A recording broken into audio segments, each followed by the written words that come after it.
Simak video ini sampai akhir kalau kalian pengen bikin toko online kayak gini dalam waktu 10 menit.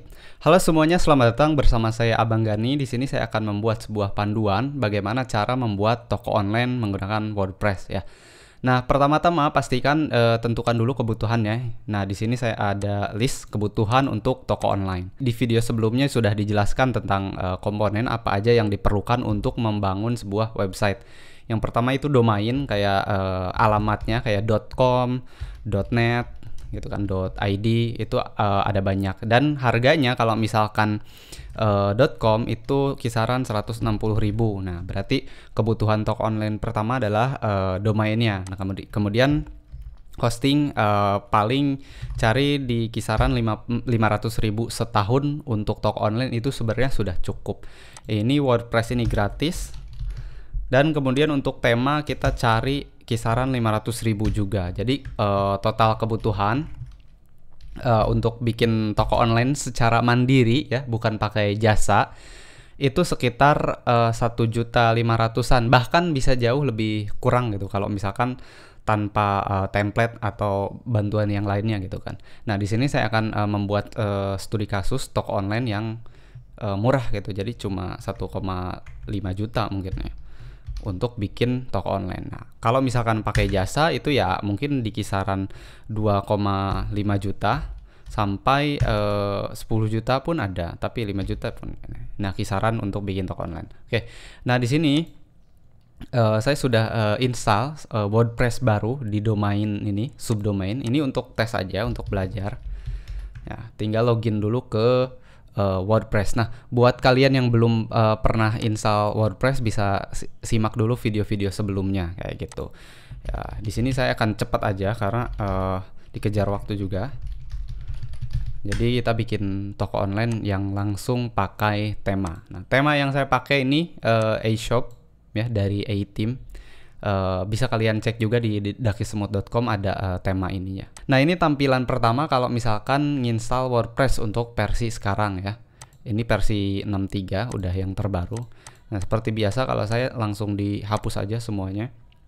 Kemudian di bagian post ini dihapus semua. Kemudian di bagian halaman juga sama, dihapus semua.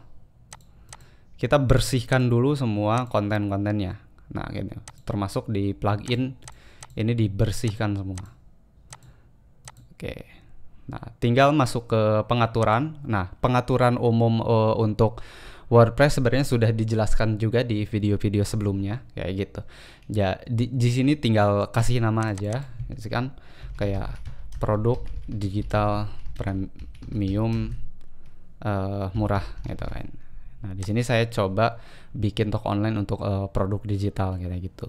Ini di setting bahasa Indonesia. Kemudian untuk toko online yang dimana ini pakai WooCommerce, jadi di sini harus di checklist. Nah, di bagian setiap orang bisa mendaftar atau anyone can register gitu. Jadi bisa bikin user baru kayak gitu. Ini disesuaikan. Ya, ini settingan awal WordPress seperti biasa. Langsung masuk ke permalink dan masukkan ke sini. Ini permalingnya pilih ini nama tulisan kayak gitu. Nah, selesai untuk setupnya. Nah, sekarang tinggal download temanya. Nah, di sini saya udah ada temanya. Nah, A-Shop ya. Nah, di sini tema ini pakai lisensi. Harganya sekarang 345 ya. Gitu. Tinggal masuk ke tema.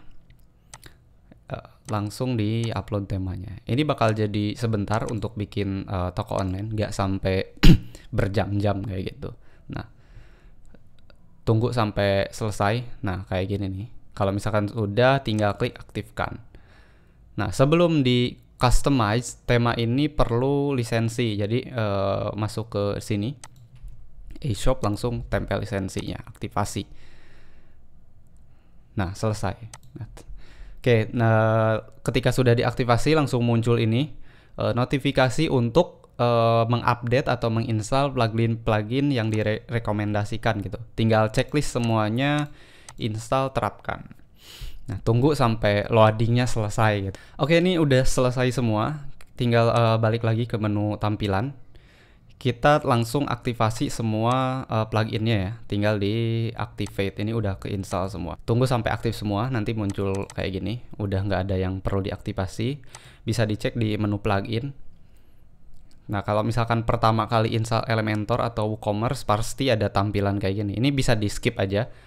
Tinggal di ini hapus, ini langsung masuk ke WP admin kayak gini. Nah, ini tinggal dibersihkan dulu seperti biasa. Nah, langsung kita masuk ke menu tema tampilan. Nah, sini. Nah, tinggal ada ini import demo data. Nah, di sini tinggal diimport aja. Nah, dengan sekali klik, semua demo konten dari temanya, dari tema toko online itu langsung ke import. Kita perlu setting sedikit aja, kayak menu, navigasi, footer, link, produk, dan sebagai macamnya gitu. Termasuk postingannya kayak gitu. Nah, ini tinggal tunggu, nggak begitu lama kalau misalkan untuk nge-import. Oke, ini importnya sudah selesai. Nah, bisa dilihat di sini, di visit site. Nah, ini sudah keinstall ya. Cuman di bagian sininya ini masih rusak. Nah, perlu di customize dulu. Kita masuk dulu ke dashboard untuk customize ya. Nah, di halaman sini ini ada halaman-halaman yang sudah masuk ya, karena tadi udah import demo. Nah, selanjutnya masuk ke pengaturan. Nah, di bagian reading atau membacanya, pilih halaman statis. Nah, berandanya itu dibikin home, terus halaman postnya dibikin blog. Nah, oke, simpan. Nah, kita bisa lihat lagi preview yang tadi. Nah, kan template-nya sudah berubah. Ini jadi homepage-nya seperti ini. Cuman di sini navigasinya belum jelas nih, masih bertabrakan kayak gini. Nah, selanjutnya kita masuk ke menu. Nah, masuk ke menu, ini ada menu main menu ya. Dipilih main menu. Terus tinggal di checklist aja main sama mobile-nya. Oke, ini saya ngehalangin, pindah dulu ke sini. Nah, tinggal save. Oke. Nah, ini tampilan sebelumnya yang tadi kan masih rusak gitu. Sekarang sudah bagus gitu. Nah, sudah selesai. Nah, ini udah langsung jadi satu toko online gitu. Termasuk ketika diklik produknya pun, ini produk-produk demo udah bisa bisa dites untuk check out gitu. Ini tampilannya kayak gini. Nah, sidebar checkout-nya. Terus fiturnya juga simple, ringan, nggak perlu banyak plugin. Bisa dicek di sini. Sampai demo ini terinstall masih ada 5 plugin gitu ya, 5 plugin. Tapi ini one click demo import. Kalau misalkan sudah nge-import demo ya bisa langsung dihapus aja. Jadi cuma 4 plugin. Terus pasti kalau misalkan sama payment gateway, plugin email itu paling di bawah 10. Jadi ringan ya untuk toko online. Bisa dipakai di share hosting yang 500.000 tadi kayak gitu. Nah, selesai kayak ini. Kemudian setelah selesai, kalian tinggal setting aja, karena ini template-nya mudah untuk di customize, kayak identity situs, kemudian warna gitu, dan yang lainnya kayak gitu. Jadi nggak perlu keahlian khusus seperti coding untuk bikin toko online yang langsung jadi seperti ini kayak gitu. 4191. Nah, bisa dirubah-rubah warnanya tuh. Nah, terus untuk edit tampilannya ini juga sama, nggak begitu banyak codingan, nggak perlu skill untuk ngoding juga, karena bisa pakai Elementor yang cuman drag and drop kayak gitu. Jadi jauh lebih mudah lah. Nah, untuk nambah produk itu udah ada di pembahasan basic untuk WooCommerce tentang toko online, gimana cara nambah produk, edit produk kayak gitu, sama penjelasan yang lainnya. Mungkin sekian aja untuk tutorial atau sedikit panduan studi case gimana cara bikin toko online yang desainnya bagus dalam waktu singkat dan cepat gitu. Di bawah 1 hari pun sudah jadi. Jadi waktu kalian jadi jauh lebih hemat gitu. Nah, buat kalian yang mau dapat template toko online-nya bisa dibeli di dakisemut.com, item. Atau kalian kalau misalkan mau belajar tentang basic WordPress, bisa langsung ke dakisemut.com. Di sini ada kelas untuk belajar WordPress dari basic gitu, yang tanpa coding. Oke, mungkin sampai sini saja. Sampai jumpa di episode berikutnya.